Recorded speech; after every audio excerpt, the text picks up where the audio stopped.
This is Plant-Based Briefing.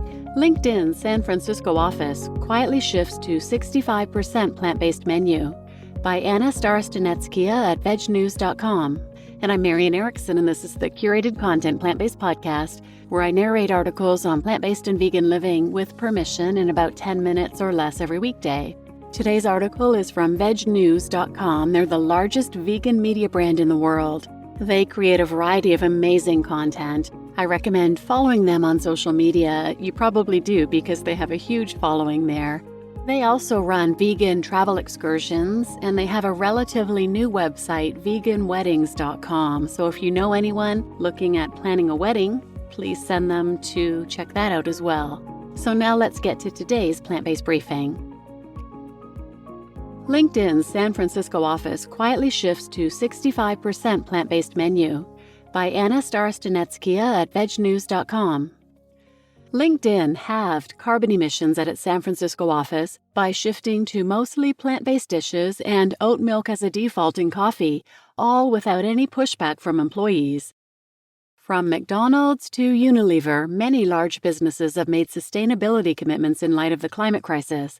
But what do these promises look like in practice? Over at LinkedIn's San Francisco office, a pilot program created together with food service giant Sodexo is showcasing the future of more sustainable corporate dining. LinkedIn's goal is to reach carbon negativity by 2030, which it plans to achieve by engaging every sector of its business, including food service, and encouraging them to explore innovative approaches to crafting more sustainable practices.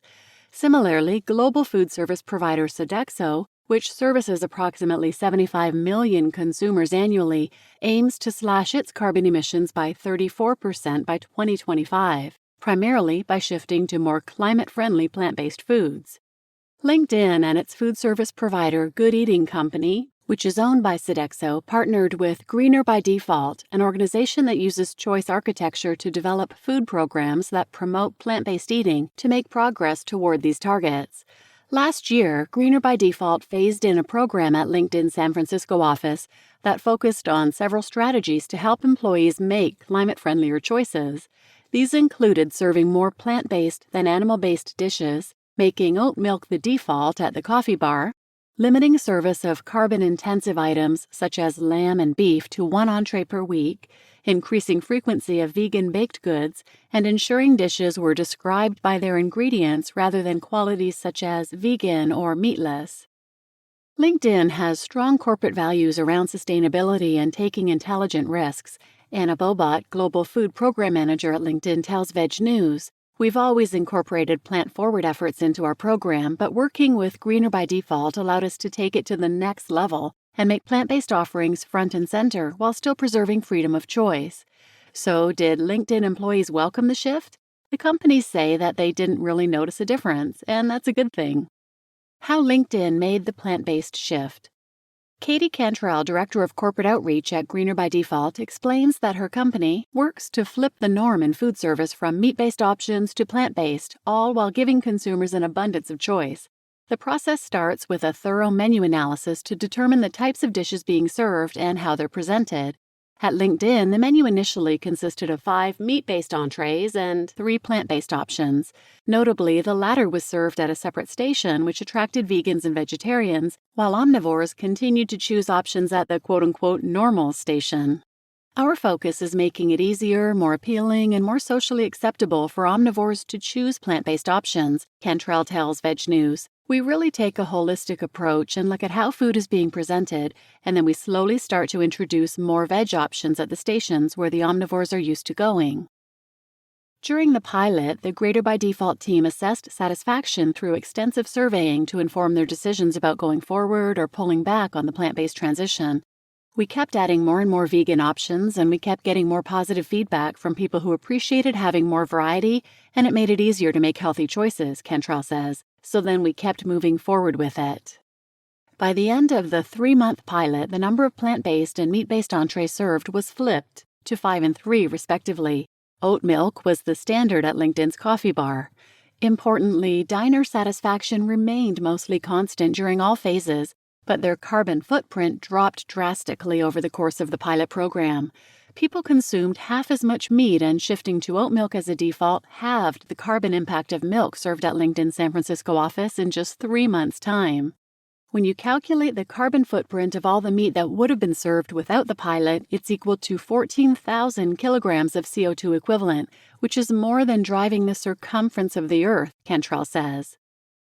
Crafting the plant-based menu shift. We all know that vocal meat eater who swears expanding plant-based food options is somehow taking away their beef, but here the results show that diners are happy to make plant-based choices, especially when they're crafted with craveability in mind. Chef Alicia Jenish McCarran, Good Eating Company's culinary director, serves complimentary breakfast and lunch to approximately 400 to 800 people at LinkedIn's San Francisco office daily.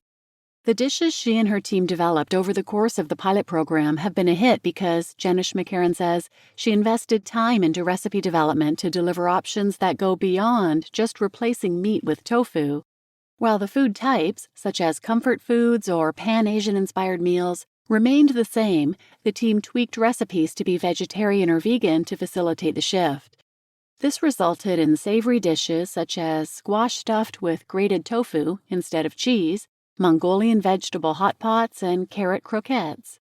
With the reduction of the meat program, we had far more beneficial comments like, "I feel so healthy and I love all the veg options," than negative ones, Jenish McCarran says. It was really remarkable.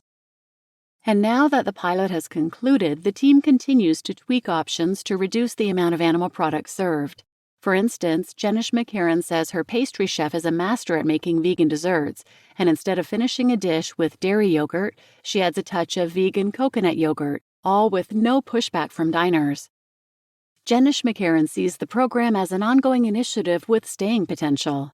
For Jenish McCarran, this program has given her nearly 30-year culinary career added purpose in crafting menus that are more respectful of the environment.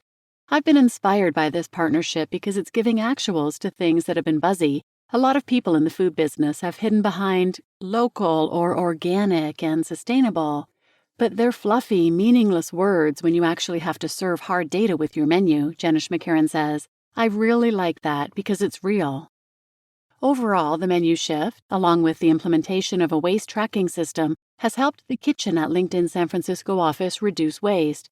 After a few recipe iterations to get its consistency right, Jenish McCarran also created her own oat milk to further eliminate packaging and transport waste. What corporate cafeterias can learn from LinkedIn?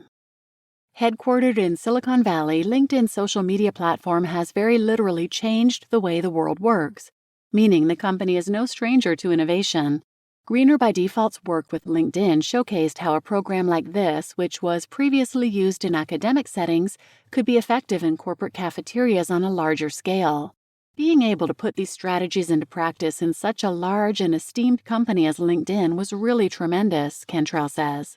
Most large companies don't want to be the first to try something, they want to be the 10th or the 20th, so we were really excited to work with them. Now that the efficacy of this program has been demonstrated at LinkedIn, Greener by Default can go on to help other businesses reach their sustainability goals while being inclusive of its employees' dietary needs. The strategies offered by Greener by Default are easy to implement, and the benefits of transitioning to a 65% or more plant-based menu are clear when we calculate the emissions reduction and avoidance, Bobot says.